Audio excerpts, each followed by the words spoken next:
Hey guys, working on the G today, and we are going to be fixing more leaks. I'll show you at the bottom, but I am leaking at the front main seal. So we're going to be replacing this part right here. Okay. Now, in doing so, the one thing I'm going to have to do is that I'm not going to have to, but I want to be able to see, I want to make sure you guys can see too, is that I'm going to remove the radiator fan. Alright, first thing we're going to do here is we are going to remove these radiator fan connectors right here. A little squirt of WD-40 will help loosen these up. Gets this here, kind of push it, you'll hear the click going, and then pull it up and out. Okay, I'm going to move it over here, so I know this is on this side, this one's out, and then I'll put this kind of somewhere facing down. I could even, another tip I like to use is use some tape. Put this with a certain color tape and mix it with this, so we know that one side belongs to this side. I might even do that right now. Remove these. There are two fan. These are 10 mils here. Mine over here is broken, so there you go. But remove them, and then we're gonna pull this out. Alright, before we pull this out, you can see here, this line for the driver's side fan connects to right here. I think if I remove this, I should be able to keep these connected. So I'm gonna pop this off real quick. Alright, with that out, I'm gonna get this right here, little plastic pry tool, and pull that out. Good. I think now we can pull this whole thing up and out. So let's go up to the top. Alright, drain plug is right here.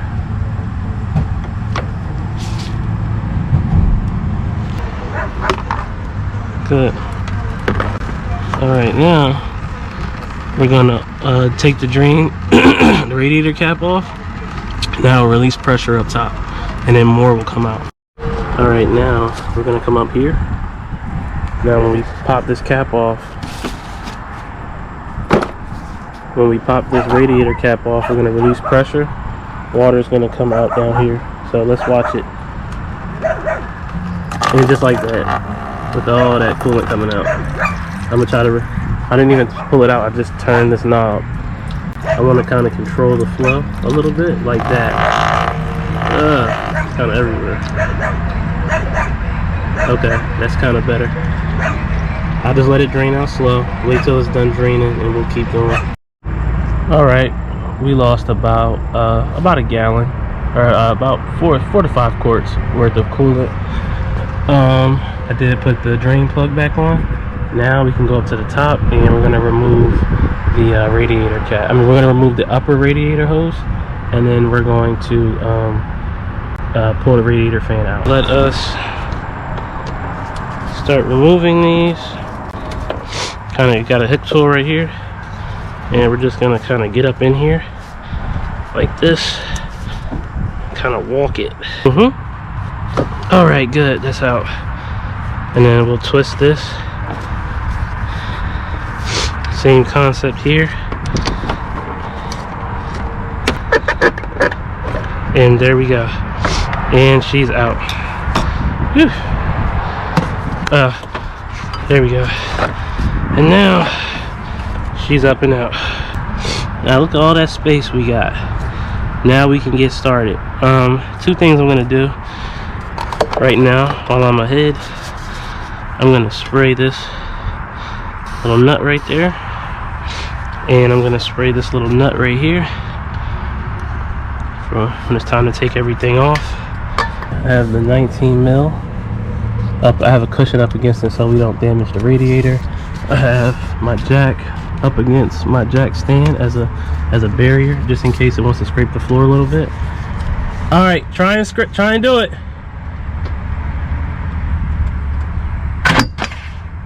All right, hold on. Here we go. Here we go.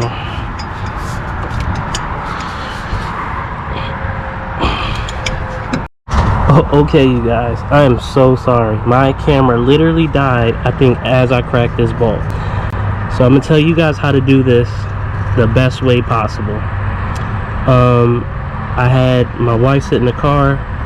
I put it in 6th gear. I mean, you could probably put it in 1st. I don't know if going any of the forward gears matters. And I had her hold her foot on the brake pedal. I have all the belts still attached, and I have a bump stop in the back of the wheel, so that a chock on the wheel so it can't move. And I just kept turning, and it came out. Oh my God! It's almost like you felt the engine kind of like lock up a little bit, and as soon as the engine locked up, the bolt just turned. So this bad boy is ready to come out.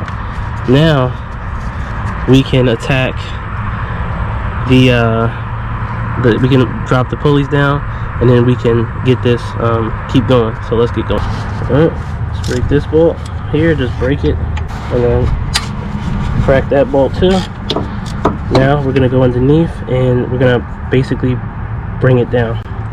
These are both tensioners here. This is for the main pulley. This is for the AC pulley. Okay, these are 12 mils. Notice the tensioner goes right up to this pulley. This is not like one of those this is like you have to adjust it yourself. So I think that's enough. And we're gonna pull this belt off. Just like that, it came off. Wonderful. Cool. Let's come here now. The tensioner bolt is right here. Okay, this one is giving me a little bit of trouble.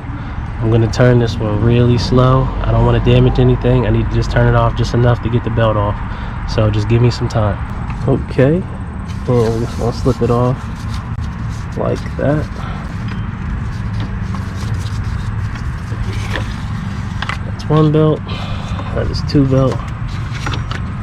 Now it's going to spin you out. And she's out. Okay, I'm pretty happy right now. Quick little time to spin your pulleys. They're all nice and quiet, and yep, all the pulleys are quiet. Great, so we don't have to replace any other pulleys. Let's keep going. So the only way I'm going to be able to remove this is to gently kind of get in here and keep prying around until this thing just slowly walks itself out. So give me a minute. We're just going to come here and slowly just walk it out. Oh, and she's out. Trying to damage my radiator. Oh boy, I can't believe it, you guys. She is out of here. Beautiful. As you can see here, look at all that crud. That's nasty. Okay, what I'm gonna do here is I'm gonna get some engine degreaser, and I'm gonna spray all around here and put a paper towel up in this lip, spray all around here, clean this whole thing up, because this is atrocious. And then we'll worry about getting this seal out. Okay, all right.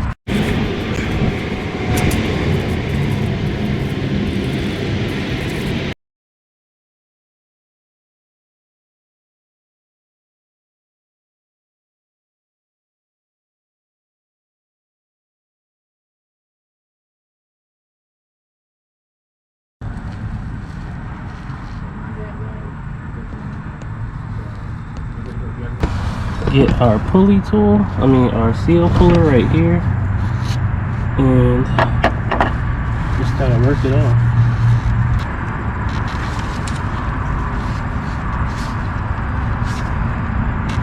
There we go, and she's out. Boom, just like that.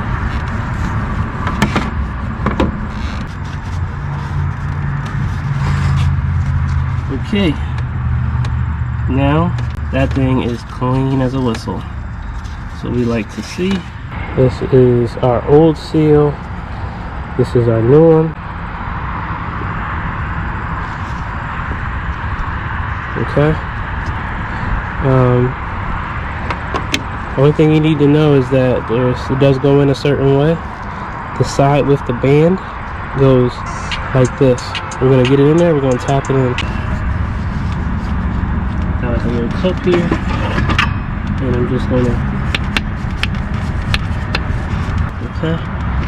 Not trying to destroy it. Everything feels flush. Beautiful. All right.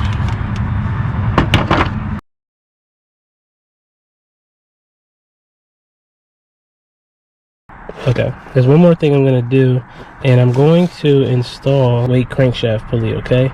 This is from Z1 Motorsports. Here's a little information on you guys on crankshaft pulleys. Are relatively simple. They turn all the other accessory pulleys. Your stock pulley is usually called a harmonic balancer. Harmonic balancers have this rubber ring around it, and what happens is your engine is a bunch of explosions going on in your engine.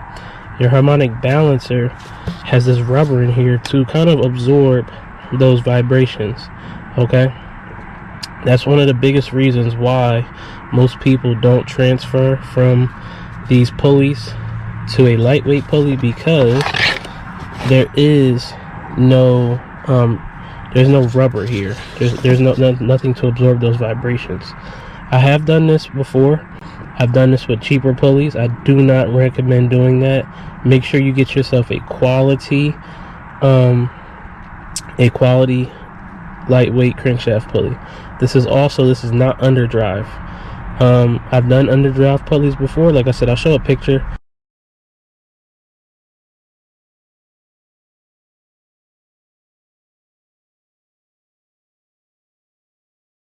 If you underdrive the car, usually you'll say it's 10%, 20% underdriven. Your alternator will produce a little bit less voltage. Your power steering will feel heavier. And your AC won't work as hard. That's what I noticed when I had my underdrive pulleys on. My battery light never came on, if that's something you're interested in. But I will say, as an older person, it's not that serious for me. The one thing I will say is that I only recommend this mod if you are a manual transmission driver. If you drive manual, you'll feel it's not like a horsepower thing. You may free up some horsepower, but it's really a shifting or a driving kind of mod. Your throttle response is going to feel a lot better. The engine is it can almost lug a little bit at lower RPMs because the crank pulley is lighter. Shifting is easier because the crank pulley spins faster and it just revs faster. When you drive manual, you take pride in shifting good. This does make your shifting feel better. So that's why I said, think of it as that kind of mod, not as like I'm expecting 10 horsepower kind of thing. You might get a little bit of horsepower gain, but don't expect it like that. So if you're gonna make sure you go with this, make sure you go with a quality part.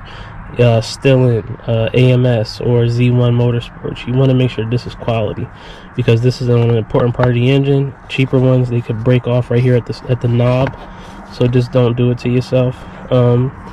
Good is it has the timing marks, it has the keyway. Where is it at? Here, timing marks. It's hard to see, and it has the keyway. So this is gonna pretty much just slide on. I'm trying to think, is there anything else I need to say here? This mod does not work for every car. Make sure you do your research. Make sure you find out that your engine is something called internally balanced. Some engines are balanced with the harmonic balancer, meaning that the harmonic balancer actually helps the engine kind of stay smooth and quiet. Other engines, that's not the case, but just make sure. That's the only kind of con I would say with this kind of mod. For my car, I think I'll be fine. Like I said, I already did this before, so that's the only reason why I'm not so scared to do it again. But depending on what car you drive, think hard about that. All right, let's get this in.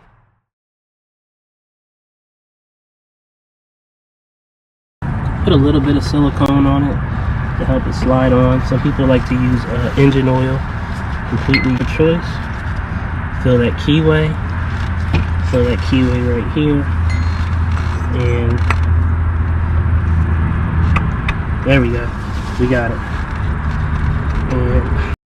Have our new bolt right here. I'll put the part number for that, and we're just gonna slide it in, and we're gonna snug it down.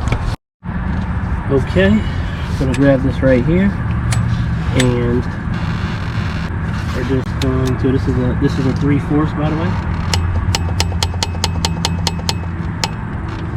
and then it's a little bit more.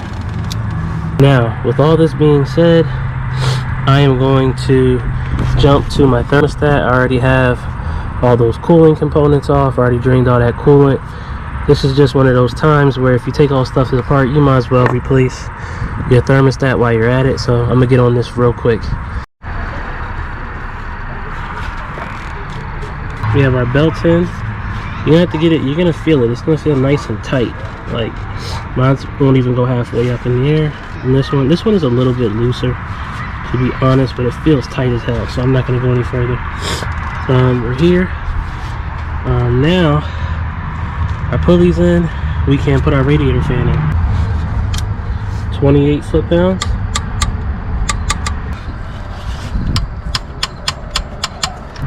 And we're just gonna walk it down. Okay, you guys.